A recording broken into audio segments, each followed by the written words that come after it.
The room that wasn't there yesterday. Each door leads to a new nightmare. One ordinary morning, I found a strange door in my familiar home.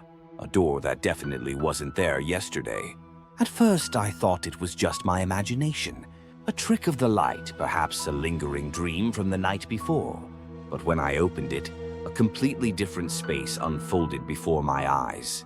My heart pounded, a mix of trepidation and an undeniable surge of curiosity. What lay beyond this unexpected threshold? Where did this mysterious passage lead? I hesitated, my hand hovering over the doorknob, a cold metal against my palm. The air around the door felt different, thicker, almost humming with an unseen energy. A subtle vibration that seemed to pull me in. My logical mind screamed for caution, but an older, more primal instinct urged me forward. It was as if the door itself was whispering to me, promising untold wonders or perhaps unspeakable horrors, yet utterly compelling. Some days it was the house of my childhood, rendered with startling clarity. Every scuff mark on the wooden floor, every faded pattern on the wallpaper, every distinct scent of my mother's cooking, all perfectly recreated down to the smallest detail. It wasn't just a visual replica, it was an immersive experience, a time machine that transported me back to an era, long past, to moments I thought had been forgotten. I could almost hear the echoes of laughter, the hushed conversations, the distant melodies of a favorite song. The air itself felt younger, fresher, imbued with the innocence and simplicity of youth. I would walk through the familiar rooms, touching the surfaces, tracing the outlines of old furniture. For a fleeting moment, the weight of the present would lift, replaced by a profound sense of nostalgia, a bittersweet longing for what once was. Yet, even in these comforting spaces, a subtle unease lingered, an unsettling awareness that this was not truly my past, but something else entirely, a meticulously crafted illusion, a fragment of reality detached from its anchor. Other days it was an unknown ruin, decaying, desolate, echoing with the silence of abandonment. Twisted metal, crumbling concrete, shards of glass, reflecting a dull gray light. The air in these places was heavy with dust and the scent of decay, a stark contrast to the vibrant memories of my childhood home. It felt ancient, scarred, as if it had witnessed countless forgotten stories, tragedies played out in forgotten corners. The silence was profound, broken only by the occasional creak of collapsing debris, or the distant moan of the wind whistling through broken windows. There was a chilling beauty in its desolation, a testament to the passage of time and the fragility of human endeavors. I would wander through these skeletal structures, a lone figure in a world that had seemingly ceased to exist, my footsteps echoing unnervingly in the vast emptiness. These ruins were not merely abandoned buildings. They felt like metaphors, reflections of something broken within me, or perhaps within the fabric of existence itself. And sometimes, it was a place that could not possibly exist, a realm of floating islands in a sky of swirling nebulae, a forest where trees glowed with an internal luminescence, a city constructed entirely from intricate crystal, reflecting light in a million dazzling facets. These were landscapes of pure imagination, defying the laws of physics and the very notion of reality. The colors were more vibrant, the sounds more ethereal. The very air seemed to hum with an otherworldly energy. I would feel a sense of wonder so profound it bordered on fear, an awe that transcended all previous experiences. In these impossible spaces, my understanding of the world shattered, revealing the vastness of the unknown, the boundless possibilities beyond our comprehension. It was a journey into the sublime, where beauty and terror intertwined, leaving me breathless and disoriented. These experiences were the most disquieting, for they demonstrated the sheer power of the door, its ability to manifest dimensions that belonged to dreams and nightmares, to places that defied all known logic and reason. This door, this impossible gateway, changed daily. Each morning, a new destination, a new reality, a new challenge to my sanity. The anticipation, though laced with dread, became an almost unbearable compulsion, a ritual that dictated the very rhythm of my existence. I would wake with a jolt, my heart racing, an unbidden question forming in my mind: what would it be today?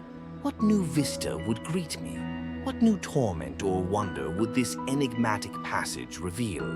The mere act of approaching the door, of reaching for its handle, was an exercise in profound uncertainty, a leap of faith into an abyss of the unknown. The world outside the door, my apartment, my city, my mundane life began to feel less real, a dull, faded photocopy compared to the vibrant, terrifying realities on the other side.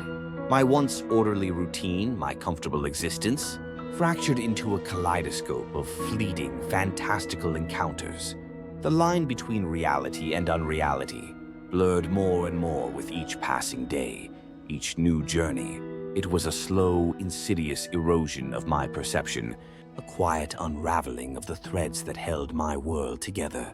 My mind, once a fortress of logical thought, became a battleground for conflicting realities, each vying for dominance.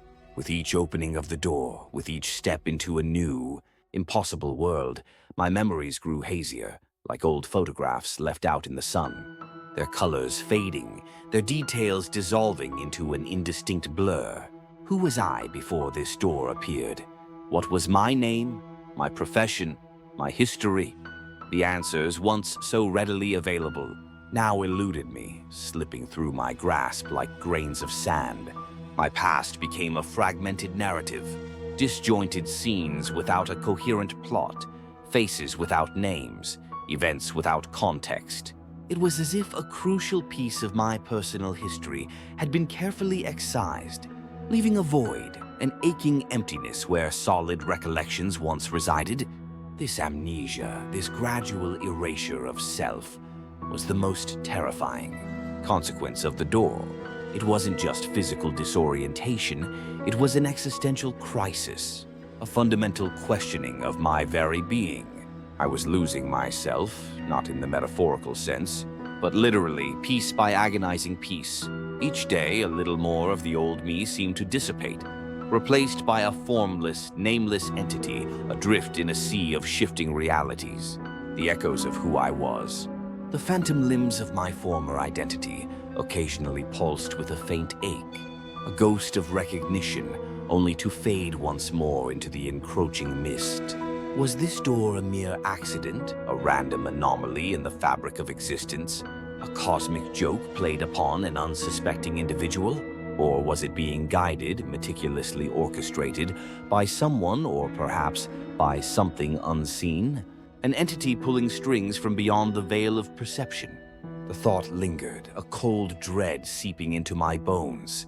Who or what possessed such power, such a grand, terrifying design? Was I a pawn in a larger game? An unwitting participant in an experiment beyond my comprehension?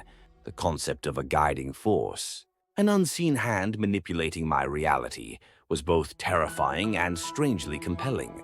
It offered a semblance of order, a reason, however sinister, for the chaos that had engulfed my life. Yet, the anonymity of this potential puppeteer was equally unsettling, a nameless, faceless entity weaving intricate webs of alternate realities, using me as its unwitting explorer, its unwitting victim. The questions multiplied, each more unsettling than the last, spiraling into a vortex of paranoia and existential dread. Was I being tested, punished, or was this a perverse form of enlightenment? A brutal awakening to truths I was never meant to comprehend? The silence that greeted my unanswered questions was deafening, a vacuum that pulled me deeper into the abyss of uncertainty. This bizarre room, this shifting portal, opened in the seam of everyday life, began to shake the very foundation of my existence. My sense of self, my memories, my understanding of reality, all were crumbling, dissolving into the swirling vortex of infinite possibilities. Presented by the door, I was no longer merely a person, I was a conduit, a vessel for these alternate dimensions, a living testament to the fragility of perception. The world I had once known, the comfortable, predictable rhythm of my life now felt like a distant dream, a faint echo of a reality that no longer held dominion over me. I was becoming unmoored, detached from the anchors of normalcy, drifting further and further into a sea of endless, shifting realities. The boundaries of my sanity were being tested, stretched to their breaking point, each new revelation chipping away at the fortress of my mind.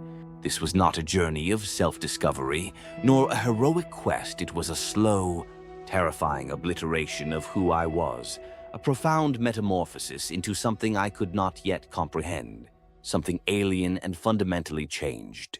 The door, once a curious anomaly, had become a consuming force, an insatiable maw devouring my past, my present, and perhaps my very future.